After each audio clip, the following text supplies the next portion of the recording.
Fasting doesn't make you weaker, it makes you sharper and it makes you more efficient.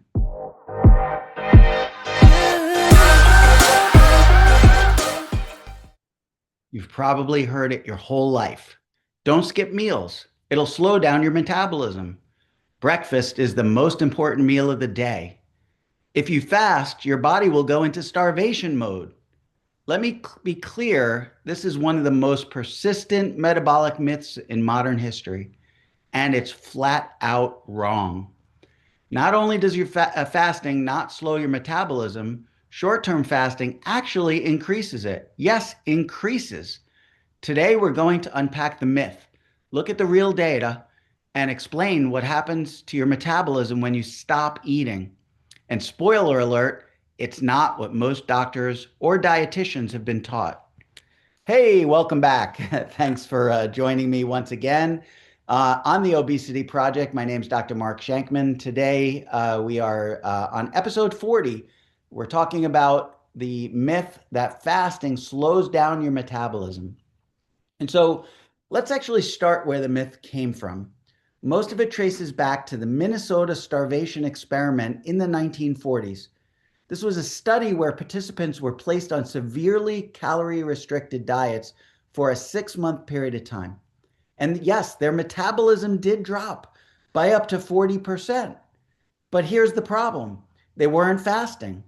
They were eating just enough to suppress fat burning, but not enough to thrive. This was chronic caloric restriction, not intermittent fasting. And yet for decades, the fear stuck. Skip a meal, lose your metabolism. Don't fast, it'll make you store fat. Your body will think you're starving, but none of that is true for short-term fasting. So let's go ahead and walk through the science. When you fast for 16, 24, even 72 hours, your body does not panic. It adapts, and it adapts in your favor. Here's what actually happens. Insulin drops, glucagon rises, you begin to burn stored glycogen. And then when the glycogen stores are used up, you begin to burn fat.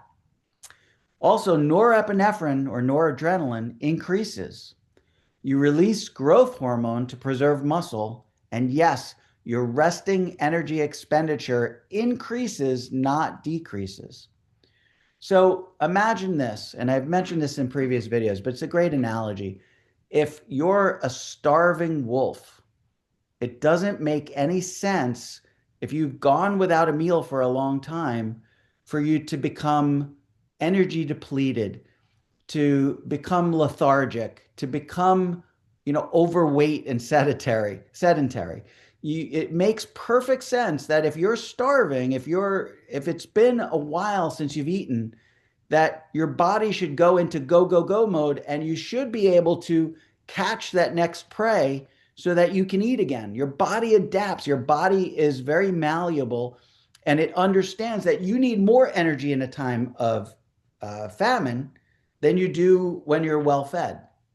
Okay, so let's look at some of the studies. There was a study by Mansell et al. In 1990 that showed that metabolic rate during a 48-hour fast actually increased by 3.6%. Not a tremendous amount, but definitely did go up, not down. Cahill et al. Out of Harvard in the 1970s showed that prolonged fasting increased catecholamine, so epinephrine, norepinephrine, the fight or flight hormones, and maintained metabolic rate to support the brain with ketones. Ketones are an excellent source of energy for the brain. Also, one of my mentors, Dr. Jason Fung, in his clinical observations, he noted that patients doing a 24 to 72 hour fast in his clinic do not see metabolic slowing. They see improved energy. They see fat loss, and they see hormonal stability. So let's be clear, skipping a few meals doesn't slow your body down. It actually wakes it up. It perks it up. So here's why metabolism doesn't slow down during fasting. So when you stop eating, insulin levels drop. And insulin is what locks fat away. Insulin signals the body, tells the body that you are in a fed state and that you need to store that energy away. But when insulin levels are low, your body finally has access to your fat stores for fuel because the insulin levels have dropped. Meanwhile, we talked about those fight or flight hormones, norepinephrine rises. And this keeps you alert, focused, and energized. Why? Because your body is designed to hunt. As I mentioned, you're designed to hunt, not hibernate when food is scarce. You have to have extra energy to go get that prey so you can get that next meal. So add to that, in addition, human growth hormone spikes, and this preserves your lean muscle mass. Also, autophagy kicks in. Autophagy is the process of cleaning out those damaged cells, those poorly folded, non-working proteins and peptides. So autophagy is the process of kind of recycling your bad cells and turn them into good cells.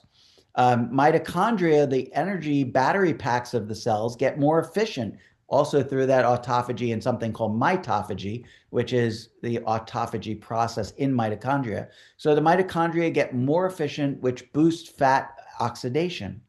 So in other words, fasting doesn't make you weaker, it makes you sharper and it makes you more efficient. Now, let's draw a critical distinction. Chronic caloric restriction does lower metabolism because your body perceives a threat without relief. It sees a period of famine or it sees a period of lowered caloric intake. And so your body says, oh, we're not getting enough calories, so we're going to turn down the dial on the amount of energy we're expending to do the daily activities like breathing and heartbeat and blood pressure and all these things, right? So you keep eating small meals, you stay hungry, and your hormones adapt downward. But fasting is very different. Fasting is not lowered calories. Fasting is a metabolic reset.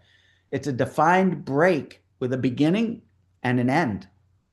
And when paired with nutrient-dense, low insulin meals, it preserves muscle and boosts fat loss. So here's the key difference. Chronic dieting says eat less forever. Fasting says don't eat temporarily, then feast well. So feast well after you break that fast. And there was a study by Trepanowski et al. In 2017 out of the Journal of American Medical Association, or JAMA. Alternate day fasting preserved lean mass better than continuous caloric restriction. So it's not just about calories, it's about hormones. This is the drum that I keep beating over and over and over again. This is hormonal control and how we cycle between feeding or the fed state and fasting. So let's talk real life results. Patients who fast don't just lose weight. They actually lose visceral fat. Visceral fat is the most dangerous, damaging kind of fat you can have. It also normalizes insulin. It stabilizes blood pressure. And those that lose the weight report more energy, more mental clarity, reduced hunger, better sleep, and better blood sugar control. And no, they don't wreck their metabolism. They actually fix it.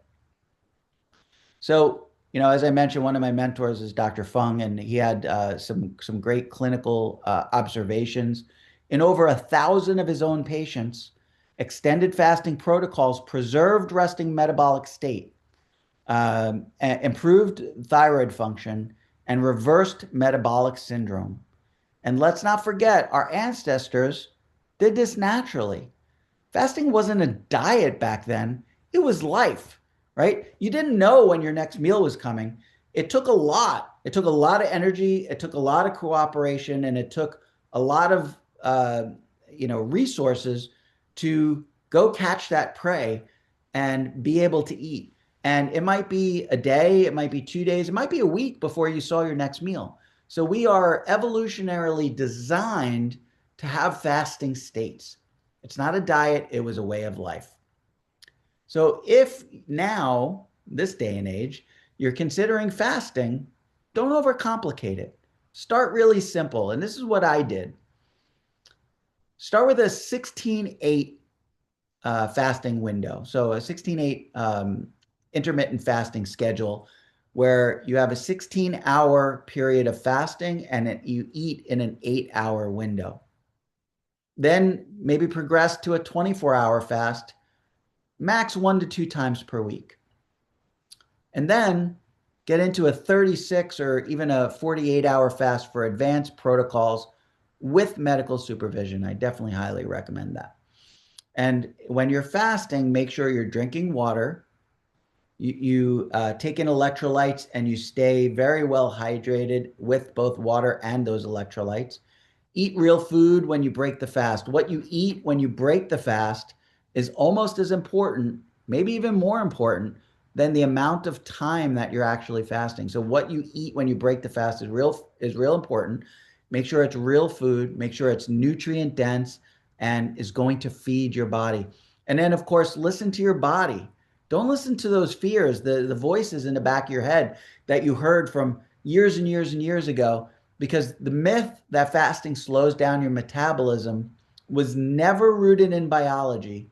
It was rooted in marketing. So here's the truth.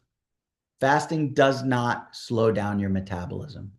It restores it. It sharpens it. It unleashes it.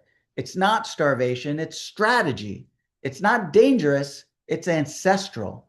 And if you're battling insulin resistance like I was, or inflammation, fatigue, or stubborn, difficult to lose weight, then fasting may be the most powerful, free, and elegant tool that you've never ever been told about. So thank you so much for watching. Stay tuned for my next episode, which is the 6 early signs of insulin resistance before your labs show it. You don't want to miss that one. So thank you again so much for your attention. Again, I hope you learned something. If you did, make sure you subscribe to my channel. Make sure you like, share, and comment. I love the comments. Keep them rolling. Whether you agree with me, whether you disagree with me, that's okay. We're all learning. We're all growing. We're all educating each other. I appreciate you. I'll see you in the next video.